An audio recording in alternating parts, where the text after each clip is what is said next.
नमस्कार मित्रों, मैं शरद त्रिपाठी आपके अपने ऑनलाइन एजुकेशन चैनल शरद एजुकेशन वाला पर एक बार फिर से स्वागत करता हूं आपका। आइएगा दोस्तों, हम लोग देखिएगा, हम लोग कर रहे थे इन्वायरमेंट एंड इकोलॉजी की सीरीज चला रहे हैं हम लोग। आर ओ एपीएस या कोई भी एग्जाम आप TET C TET super TET कोई भी एग्जाम आप देंगे, या अभी जो है हाल फिलहाल में जो है 28-29 अक्टूबर को आपको पीईटी का एग्जाम होने वाला है। इसमें भी आपका जो है 2-3 क्वेश्चन आ ही जाएगा जो है। तो देखिएगा दोस्तों, आपके स्क्रीन पर हम लोग केवल महत्वपूर्ण क्वेश्चन देखिए दोस्तों करेंगे जो है। अभी हम लोगों ने क्या सीखा दोस्तों कि ग्रीन हाउस प्रभाव क्या होता है, और उस पर देखिए हम लोगों ने 26 महत्वपूर्ण क्वेश्चन हम लोगों ने किया था दोस्तों। 25-26 आइए हम लोग दोस्तों देखते हैं। ग्रीन हाउस प्रभाव का देखिए कारण लिखा है कि ग्रीन हाउस प्रभाव का जो है क्या कारण होता है। तो देखिए मैं बता तो चुका हूँ ही आपको दोस्तों कि कार्बन डाइऑक्साइड गैस धरती पर जीवन के लिए हानिकारक और लाभदायक दोनों है जो है। अब देखिएगा दोस्तों, जिसे लिखा है हानिकारक और लाभदायक दोनों है, तो ये तो चलिए ठीक है कि हानिकारक है क्योंकि ये जो है ग्रीन हाउस प्रभाव उत्पन्न करता है जो है। लेकिन लाभदायक किस लिए है दोस्तों? देखिएगा, लाभदायक इसलिए है दोस्तों क्योंकि जो हरे पौधे होते हैं, आपको पता होगा दोस्तों कि ये सूर्य के प्रकाश की उपस्थिति में और कार्बन डाइऑक्साइड का उपयोग करके दोस्तों ये क्या करते हैं जो है, जीवन दायिनी ऑक्सीजन गैस उत्पन्न करते हैं जो है, और अपना भोजन बनाते हैं दोस्तों। ये आपको पता होगा, ये प्रकाश संश्लेषण की जो है प्रक्रिया है, ये कई बार परीक्षा में आ चुकी है। यहाँ तक कि रिएक्शन ही डायरेक्ट आपसे पूछ लिया गया है प्रकाश संश्लेषण का जो है। तो फिर से देखिएगा क्या करा है, कार्बन डाइऑक्साइड धरती पर जीवन के लिए हानिकारक व लाभदायक दोनों है। हानिकारक क्यों है दोस्तों? क्योंकि ये ग्रीन हाउस प्रभाव जो है उत्पन्न करता है। याद करिए, मैंने पहले वाले टॉपिक में आपको बताया था कि जलवाष्प और कार्बन डाइऑक्साइड ये दोनों ही जो है ग्रीन हाउस इफेक्ट में बढ़ चढ़ कर हिस्सा लेते हैं, अर्थात पहले दूसरे स्थान पर हैं। तो क्या ये हानिकारक है जो है कि अगर कार्बन डाइऑक्साइड की मात्रा बढ़ेगी जो है वायुमंडल में, तो पक्का है आपका जो है ग्रीन हाउस प्रभाव और ज्यादा बढ़ेगा जो है। तो धरती का टेम्परेचर क्या होगा दोस्तों? बढ़ेगा जो है। और लाभदायक कैसे है? क्योंकि हरे पौधे जो होते हैं दोस्तों, वो प्रकाश संश्लेषण की प्रक्रिया के द्वारा जीवन दायिनी ऑक्सीजन गैस बनाते हैं, तथा और क्या करते हैं जो है, ये अपना भोजन का निर्माण करते हैं दोस्तों। ये ठीक है दोस्तों, तो ये बात आपको समझ में आई होगी कि लाभदायक और हानिकारक कैसे है। तो ये भूमंडलीय तापन अर्थात ग्लोबल वार्मिंग का भी कारण है जो है। आइएगा दोस्तों फिर देखते हैं, लिखा है मानवीय गतिविधियों द्वारा उत्पन्न अधिकांश कार्बन डाइऑक्साइड वायुमंडल के निचले भाग में नहीं रुकती, बल्कि समुद्री पादपों या भूमि पर पौधों एवं मिट्टी के द्वारा अवशोषित कर ली जाती है। प्रकाश संश्लेषण की प्रक्रिया में पादप प्लवक फाइटोप्लैंक्टन कार्बन डाइऑक्साइड को ग्रहण करके उसे पादप सामग्री में जो है परिवर्तित कर देता है जो है। कार्बन डाइऑक्साइड CO2 गैस अन्य ग्लोबल वार्मिंग गैस के विपरीत पौधों के विकास के लिए संभावित रूप से फायदेमंद प्रभाव डालती है, क्योंकि पौधे अपनी ऊर्जा तथा वृद्धि के लिए कार्बोहाइड्रेट के निर्माण हेतु सूर्य के प्रकाश के साथ वायु में उपस्थित कार्बन डाइऑक्साइड का उपयोग करते हैं, जिससे पौधों में वृद्धि व विकास संभव हो पाता है जो है। अभी मैंने आपको बताया दोस्तों वही है कि जो कार्बन डाइऑक्साइड होता है वो पौधों के जो है क्या करता है, भोजन बनाने में, तथा ऑक्सीजन को ये विमुक्त करता है। किस प्रक्रिया के द्वारा दोस्तों? प्रकाश संश्लेषण की प्रक्रिया के द्वारा। आइएगा देखिए, यहाँ लिखा है पृथ्वी के वायुमंडल में पाई जाने वाली प्रमुख ग्रीन हाउस गैसेस हैं जलवाष्प, ये तो बता ही थे आपका 60% के आसपास करता है। फिर देखिए carbon dioxide, methane, nitrous oxide और क्लोरोफ्लोरोकार्बन। देखिएगा लिखा है इनमें से carbon dioxide gas global warming के लिए सबसे ज्यादा जिम्मेदार है।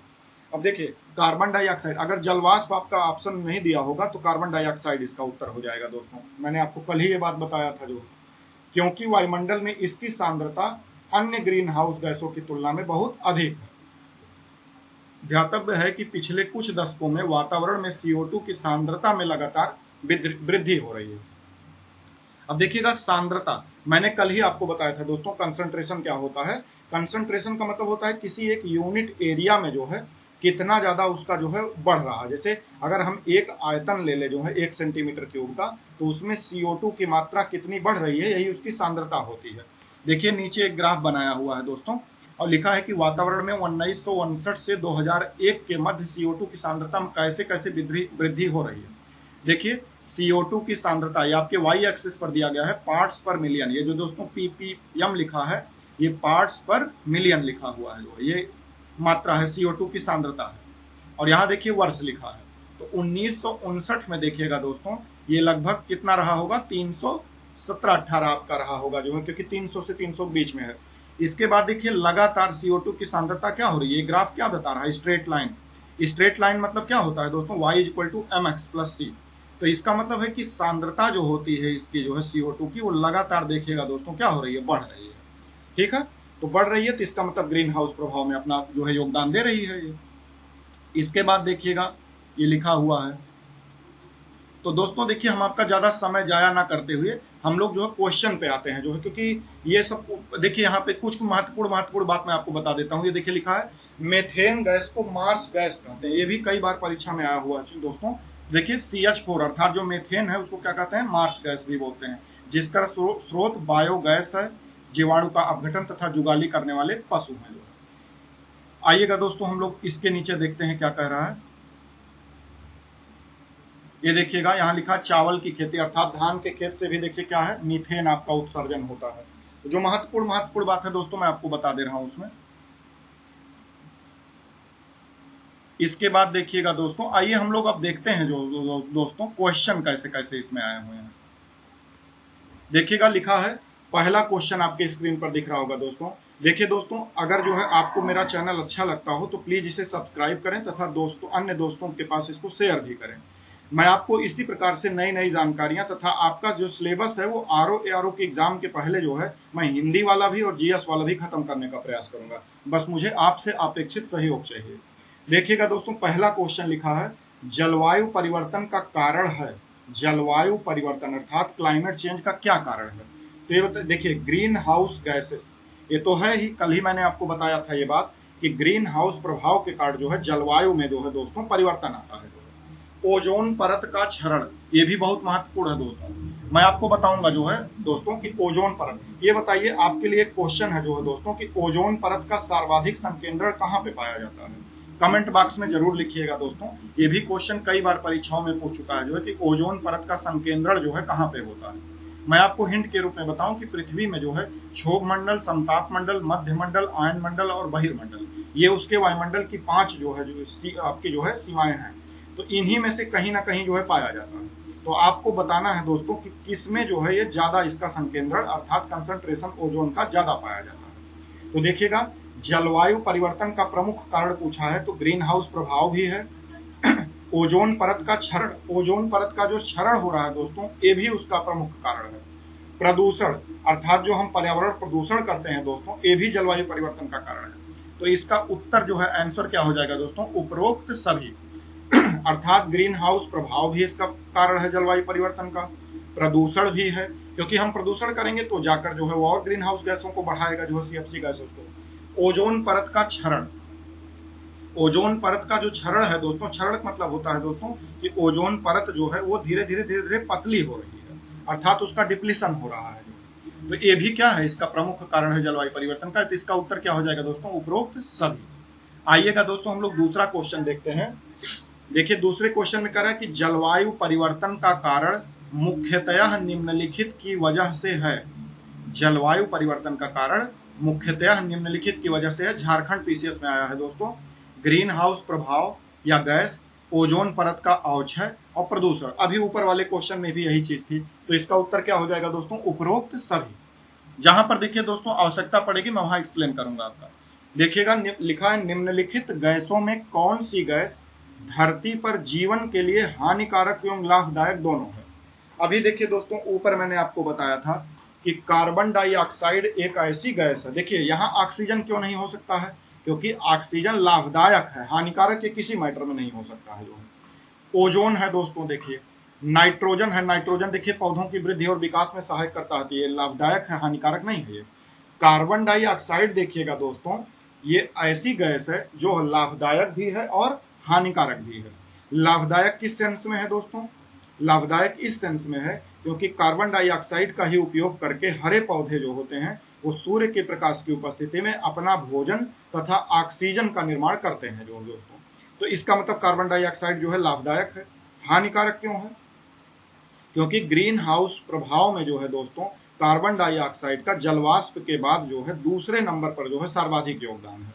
अर्थात कार्बन डाइऑक्साइड जो है लाभदायक भी है और हानिकारक भी है। हानिकारक क्यों है? क्योंकि ये धरती का तापमान बढ़ाने के लिए एक प्रमुख उत्तरदायी गैस है जो है, तो ये हानिकारक भी है। और लाभदायक क्यों है? क्योंकि ऑक्सीजन का निर्माण भी करती है जो है ये, जो है प्रकाश संश्लेषण की प्रक्रिया के द्वारा।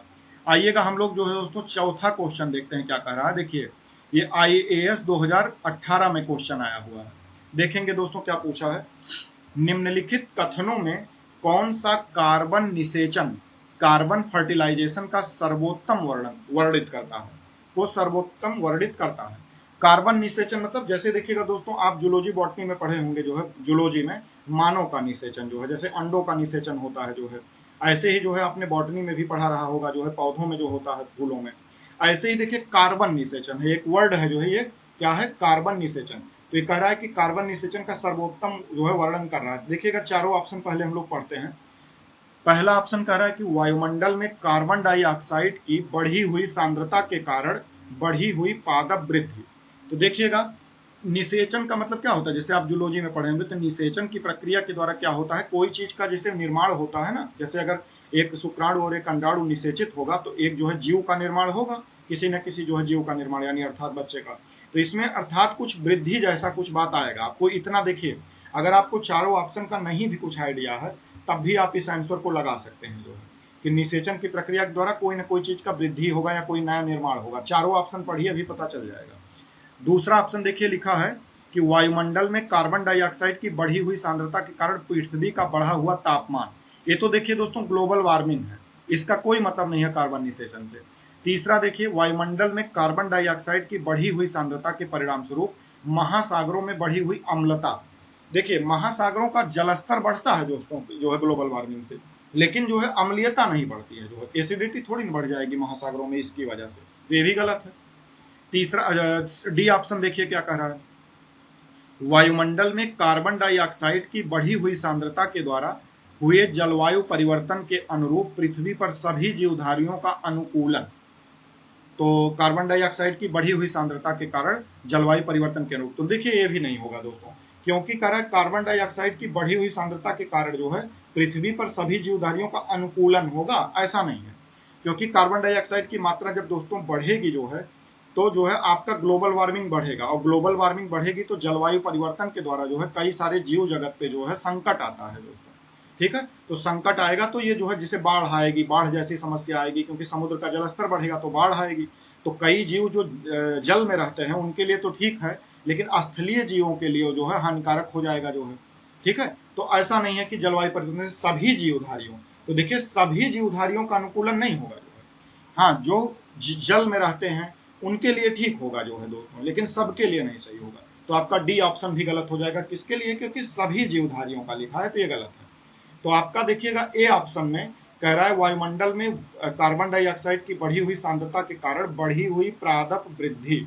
अभी मैंने आपको बताया था दोस्तों कि कार्बन डाइऑक्साइड की जब मात्रा बढ़ेगी जो है तो पौधों में जो है क्या होगा, भोजन बनाने की प्रक्रिया बढ़ेगी और उसके द्वारा ऑक्सीजन बनेगा जो है, अर्थात हरे पेड़ पौधे क्या करेंगे, अपना भोजन भी बनाएंगे और ऑक्सीजन भी मुक्त करेंगे। तो यही आपका क्या हो जाएगा, कार्बन फर्टिलाइजेशन होता है। ठीक है दोस्तों, तो चौथे का आपका ए उत्तर सही हो गया। देखिए दोस्तों ये किस हिसाब से हम किए हैं, इसका उत्तर लगाए हैं। ऐसा नहीं कि ए यहाँ लिखा है तो मैं देख लिख के बता दिया आपको ए है, ऐसा नहीं है। चारों ऑप्शन पढ़िए, कार्बन निषेचन को आप ये रखिए जो है दिमाग में कि जैसे कोई भी अंडाणु शुक्राणु निषेचन होता था तो क्या कोई नई जीव बनता था या कोई वृद्धि होती थी किसी चीज की, जाइगोट बनता था और जाइगोट का वृद्धि होता था जो है। तो इसी प्रकार से आप दिमाग लगाइए कि यहाँ पर क्या चीज में लिखा गया है कि वृद्धि विकास हो रहा है, तो केवल एक ऑप्शन में लिखा है पादप वृद्धि, तो यही आपका उत्तर क्या हो जाएगा, सही हो जाएगा। आइएगा दोस्तों पांचवा क्वेश्चन हम लोग पढ़ते हैं। कह रहा है कि निम्नलिखित में से कौन से जलवायु परिवर्तन के प्रमुख कारक हैं। यूपी पीसीएस प्री 2017 में आया हुआ है, पूछ रहा है कि जलवायु परिवर्तन के प्रमुख कारक है, मतलब फैक्टर है जो है। देखिए पहला दिखा है जीवाश्मिक ईंधन का अधिकाधिक प्रज्वलन। जीवाश्मिक ईंधन का क्या है, अत्यधिक अधिकाधिक जो है प्रज्वलन। फिर लिखा है तैल चालित स्वचालित की संख्या में प्रस्फोटन, विस्फोटन। विस्फोटन मतलब होता है संख्या, विस्फोटन मतलब कि बहुत ज्यादा हो जाएगा, अर्थात जो तेल चालित जो है स्वचालित वाहन है इनका जो है क्या होगा, बहुत ज्यादा संख्या में हो जाएगा। सौर धधक में वृद्धि। सौर धधक जो है तो जिसे दोस्तों सोलर कलंक जब बढ़ता है सौर पे जो है एक जो ब्लैक ब्लैक स्पॉट दिखता है जो है, वो ब्लैक स्पॉट जितना बढ़ता है उतना ही और तेजी से जो है प्रकाश उसमें से आता है। तो यही है सोलर धधक जो है, तो सोलर इन्फ्लेशन इसको बोलते हैं जो है दोस्तों। तो देखिएगा सौर धधक में वृद्धि, और चौथा ऑप्शन दिया है अत्यधिक वनोन्मूलन। तो देखिएगा पूछ रहा है कि जलवायु परिवर्तन के कारण कौन सा जो है क्या कह रहा है कि प्रमुख कारक है।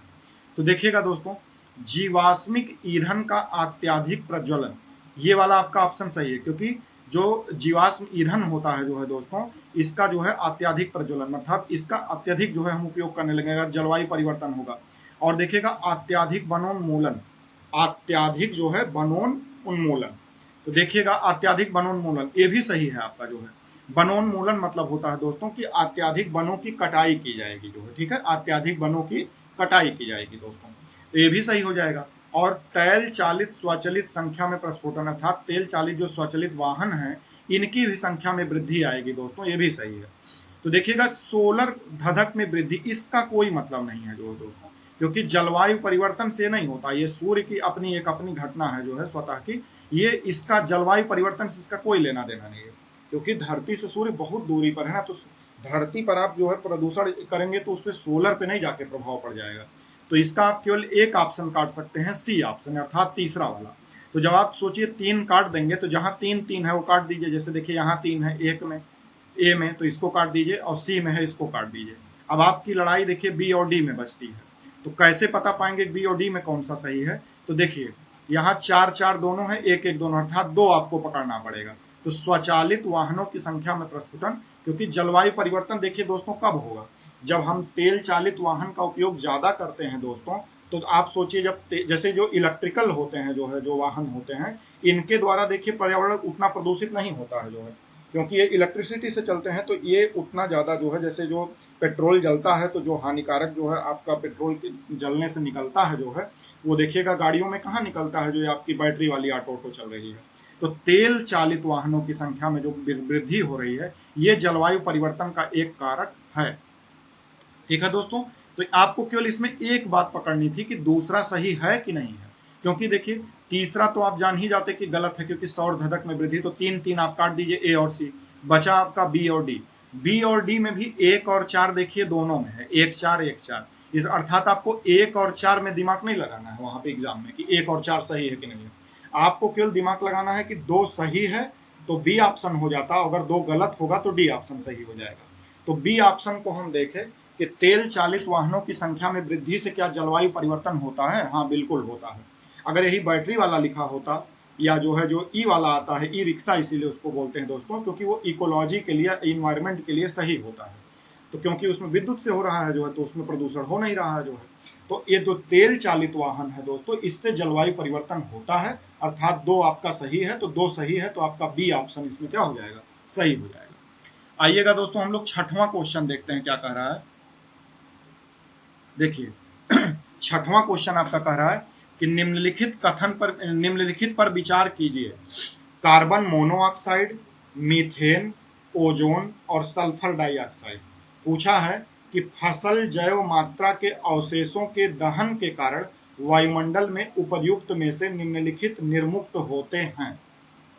ठीक है, फिर से पढ़िएगा क्वेश्चन, जल्दीबाजी मत करिए दोस्तों, देखिए सही से क्वेश्चन पहले पढ़िए, आईएएस प्री 2019 में आया है कि क्या कह रहा है कि निम्नलिखित पर विचार करिए, कार्बन मोनोऑक्साइड अर्थात सीओ गैस को क्या बोलते हैं, कार्बन मोनोऑक्साइड, मीथेन अर्थात CH4, ओजोन अर्थात O3, सल्फर डाइऑक्साइड अर्थात SO2। कह रहा है कि फसल जैव मात्रा के अवशेषों के दहन के कारण, जो अर्थात जब फसलों को जलाया जाता है, जो उसका दहन किया जाता है, अवशेष जो बचते हैं, जैसे आप जानते हैं दोस्तों कि फसलों की कटाई इस समय जो है मशीनों के माध्यम से की जाती है, जो है तो मशीनों के माध्यम से की जाती है दोस्तों। तो जो बचता है, जैसे आपने धान का खेत या कोई भी चीज़ जैसे अरहर का, तो उसमें जो बचता है ना जो दोस्तों, उसको सीधे सीधे जला दिया जाता है जो है। पहले के ज़माने में क्या किया जाता था कि उसको जोताई की जाती थी, फिर निराई की जाती थी, तो उससे जो है वो निकल जाते थे। लेकिन आप क्या करते हैं, सीधे सीधे जला देते हैं समय के बचत के कारण। तो वही कहा है कि फसल या जैव मात्रा के जो अवशेष है उसका दहन के कारण वायुमंडल में कौन सा जो है गैस इसमें से निर्मुक्त होता है। तो देखिएगा दोस्तों, कार्बन मोनोऑक्साइड ये भी होता है, क्योंकि कार्बन मोनोऑक्साइड सफोकेशन उत्पन्न करता है बहुत ज्यादा, जो है ये हानिकारक गैस है कार्बन मोनोऑक्साइड जो है। अगर आपके ज़्यादा ये शरीर में जाए जो है तो ये श्वसन रोग उत्पन्न कर सकता है जो है कार्बन मोनोऑक्साइड, और जो है ये सांस लेने में दिक्कत भी करता है। तो कार्बन मोनोऑक्साइड भी दोस्तों जो है निकलता है जब हम इसके दहन करते हैं अवशेषों को। मीथेन, अभी मैंने आपको बताया था दोस्तों कि धान के खेत वेत से जो है मीथेन गैस निकलती है, तो ये भी जो है होगा इसमें जो है वायुमंडल में निर्मुक्त होगा। निर्मुक्त मतलब होता है दोस्तों कि निकलेगा जो है। ओजोन, ओजोन गैस भी, क्योंकि देखिए ऑक्सीजन दोस्तों, ओजोन जानते हैं कैसे बनता है दोस्तों, ऑक्सीजन को अगर एक O से और मिला दिया जाए अर्थात O2 को अगर एक O से और मिला दिया जाए दोस्तों तो वही O3 बन जाता है और वही ओजोन बन जाता है। तो यानी ऑक्सीजन में जो है अगर नेसेंट ऑक्सीजन को, नेसेंट मतलब आवारा ऑक्सीजन बोलते हैं इसको हिंदी में दोस्तों, एक सिंगल ऑक्सीजन को अगर ओजोन ऑक्सीजन से मिला दिया जाए तो वही ओजोन बन जाता है। तो वायुमंडल में दहन के कारण ये भी निर्मुक्त होता है। और सल्फर डाइऑक्साइड ये भी निर्मुक्त होता है। यहाँ देखिएगा दोस्तों, एक जो है आपका चार्ट के माध्यम से इसने समझाने का प्रयास किया है कि फसल या जैव मात्रा के अगर अवशेष को दहन करेंगे अर्थात जलाएंगे तो कौन कौन सा गैस निकलेगा। एक बार इसको पढ़ लीजिए। देखिए लिखा है पीएम एरोसाल इटिस मतलब एक्सेट्रा। तो एरोसाल गैस भी निकलती है, सल्फर डाइऑक्साइड भी निकलती है, नाइट्रोजन ऑक्साइड भी निकलता है अर्थात NOx देखिए लिखा है, अर्थात यहाँ x की जगह आप 1 लिख सकते हैं, 2 लिख सकते हैं, इस प्रकार का है। कार्बन मोनोऑक्साइड भी निकलता है, CO2 भी निकलता है दोस्तों जो है, BC है, OC है, CH4 है, VOC है, NMHC भी है। तो अर्थात देखिएगा दोस्तों इतने गैसेस निकलते हैं। NMHC मतलब होता है हाइड्रोकार्बन जो है दोस्तों। PM मतलब वही जो मैंने अभी आपको बताया था पार्ट्स मिलियन, अर्थात निलंबित कण होते हैं जो है दोस्तों ये PM जो है आपके, ठीक है, परमिएबल मेम्ब्रेन। इसके बाद देखिएगा दोस्तों CO मतलब है आपका ऑर्गेनिक कंपाउंड जो है, CO क्या है आपका ऑर्गेनिक कंपाउंड है दोस्तों। VOC देखिएगा आपका क्या है दोस्तों, अभी बताए थे आपका एक जो है ये अस्थिर जो है क्या है कार्बनिक यौगिक है जो है। VOC क्या है आपका अस्थिर कार्बनिक यौगिक है। तो इतना चीज जो है जो दोस्तों जो है दहन करने से निकलता है जो है, ठीक है दोस्तों। आइएगा हम लोग देखते हैं 7वां क्वेश्चन क्या कह रहा है कि निम्नलिखित में से कौन सी गैस, तो देखिएगा दोस्तों इसका उत्तर क्या हो जाएगा आपका जो है डी वाला ऑप्शन। क्यों? क्योंकि सारा चीज निकलता है, कार्बन मोनोऑक्साइड भी, मीथेन भी, ओजोन भी और सल्फर डाइऑक्साइड। तो आपका डी ऑप्शन इसका सही हो जाएगा। देखिएगा दोस्तों जो लोग स्पेशली केवल PCS या RO या कोई वनडे एग्जाम की तैयारी करते हैं वो जितना जो IAS OAS का क्वेश्चन है उसको आप छोड़ भी सकते हैं जो है, क्योंकि IAS में बहुत जो है देखिए कॉन्सेप्चुअल क्वेश्चन आता है। मैं ये उनके लिए करा रहा हूँ जिनका जो है IAS PCS या RO सभी जिनका जो है टारगेट है। अगर आप सिर्फ RO या PCS की तैयारी करते हैं तो आप ऐसे क्वेश्चन को ड्रॉप भी कर सकते हैं। आइएगा हम लोग 7वां क्वेश्चन देखते हैं। कह रहा है कि निम्नलिखित में से कौन सी गैस ग्लोबल वार्मिंग के लिए जो है ज्यादा जिम्मेदार है। तो देखिएगा ज्यादा मैंने आपको बताया था या तो जलवाष्प रहेगा ऑप्शन में तो जलवाष्प लगाएंगे, नहीं तो कार्बन डाइऑक्साइड लगा देंगे। तो ये बताइए नाइट्रोजन, मीथेन, कार्बन मोनोऑक्साइड और कार्बन डाइऑक्साइड। तो जलवाष्प तो दिया नहीं है ऑप्शन में, तो सबसे ज्यादा आप क्या लगा देंगे? Carbon dioxide. ये तो बहुत आसान क्वेश्चन है। आइएगा 8वां क्वेश्चन, वैश्विक ऊष्मन उत्सर्जन के कारण होता है। वैश्विक ऊष्मन अर्थात ग्लोबल वार्मिंग उत्सर्जन के कारण होता है। देखिए नाइट्रोजन के, कार्बन डाइऑक्साइड के, कार्बन मोनोऑक्साइड के और हाइड्रोकार्बन के। तो ये भी देखिए यूपी PCS 2004 के मेंस में आया। बहुत आसान है, ग्लोबल वार्मिंग के कारण जो है कार्बन डाइऑक्साइड के कारण होता है जो है दोस्तों, ठीक है। हम लोग 10 क्वेश्चन तक आज करेंगे दोस्तों, ठीक है। आइएगा हम लोग देखते हैं 9वां क्वेश्चन क्या कह रहा है कि भूमंडलीय ऊष्मन की आशंका वायुमंडल में बढ़ती हुई सांद्रता का कारण है। बहुत आसान प्रश्न है, देखिए दोस्तों कई बार आया है यूपी PCS 2004 के मेंस में, फिर जो है यूपी PCS स्पेशल मतलब होता है ना कि एक बार और मेंस हुआ रहा होगा, कोई पेपर कैंसिल होकर जो 2008 में, फिर यूपी PCS प्री 2006 में सॉरी। तो देखिएगा 9वां क्वेश्चन कर रहा है भूमंडलीय ऊष्मन की आशंका वायुमंडल में बढ़ती हुई सांद्रता के कारण बढ़ रही है। किसके कारण जो है बढ़ रही, किसके सांद्रता के कारण? वही कार्बन डाइऑक्साइड के कारण जो है दोस्तों, ठीक है। तो आइएगा हम लोग 10वां क्वेश्चन देखते हैं दोस्तों। निम्नलिखित में से किसे वायुमंडल के प्राकृतिक संतुलन के लिए कार्बन डाइऑक्साइड की उपयुक्त सांद्रता मानी जाती है दोस्तों? ये देखिए दोस्तों याद करने वाला क्वेश्चन है।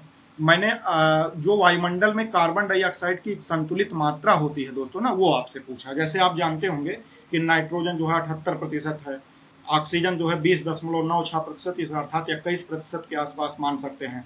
तो वैसे कार्बन डाइऑक्साइड कितना होता है वायुमंडल में दोस्तों? तो आप कहेंगे, ये याद करने वाला थोड़ा क्वेश्चन है, 0.03% जो है वायुमंडल में जो है कार्बन डाइऑक्साइड की जो है मात्रा जो है संतुलित होती है जो है दोस्तों। ठीक है, अगर पार्ट्स पर मिलियन में देखेंगे दोस्तों तो इस समय जो है अगर सांद्रता देखें तो जो है कितनी होनी चाहिए दोस्तों, जो है 278 पार्ट्स पर मिलियन। तो आप दोनों याद रखिएगा दोस्तों, दोनों क्वेश्चन आ सकता है। विश्व मौसम संगठन के अनुसार जो है WMO के अनुसार 278 पार्ट्स पर मिलियन अर्थात ppm, अर्थात 0.03% जो है कार्बन डाइऑक्साइड की सांद्रता जो होती है वो आपके वायुमंडल में होती है। ये जरूर याद रखिएगा 278 पार्ट्स पर मिलियन। इसको परसेंटेज में कन्वर्ट करेंगे दोस्तों तो आएगा 0.03%। लेकिन इस समय बढ़कर जो है आपको पता ही है 1959 से लगातार बढ़ रहा है। अभी दिखाए थे चार्ट में आपको जो है वो जो डायग्राम था, तो इस समय देखिएगा 415 पार्ट्स पर मिलियन हो चुका है दोस्तों। ठीक है, यहाँ देखिए दोस्तों 11वां क्वेश्चन है, बहुत आसान क्वेश्चन है। भूमंडलीय तापन का कारण है, क्या कारण है? भारी वर्षा, कार्बन डाइऑक्साइड की कमी, कार्बन डाइऑक्साइड की वृद्धि या वनों की वृद्धि। तो इसका उत्तर क्या हो जाएगा? कार्बन डाइऑक्साइड की वृद्धि, जो है कार्बन डाइऑक्साइड की वृद्धि। ठीक है दोस्तों, नमस्कार। आज का सेशन आपको कैसा लगा जरूर कमेंट बॉक्स में लिखिएगा तथा दोस्तों में शेयर करिएगा और चैनल को सब्सक्राइब करिएगा। धन्यवाद दोस्तों।